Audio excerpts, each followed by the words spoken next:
زۆر سپاس بە خۆشحاڵی وەکو کتێبخانەی گۆڵدن بووک بۆ دووەم ساڵ لەسەر یەک بەشداری لە پێشەنگای نێودەوڵەتی کتێبە.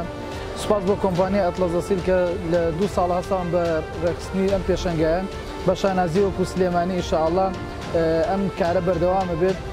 هەڵەو کەم و کوڕی ئەبێ ساڵ بە ساڵ باشتر بووە. ئێمە سوپاسیان دەکەین.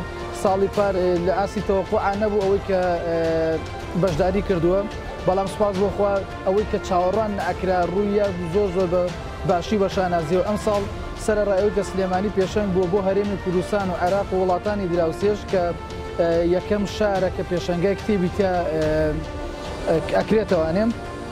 بە خۆشحاڵیەوە زۆر تایبەتمەندیەکی زۆر جوانی هەبووە لە ڕووی خوێنەرەوانی و خوێنەرێکی باش ڕووی تێ کردو. ئینشاءالله باشتری ژەبێت و سوپاس بۆ کۆمپانیا و چاکردنی کتەم کوڕیەکان.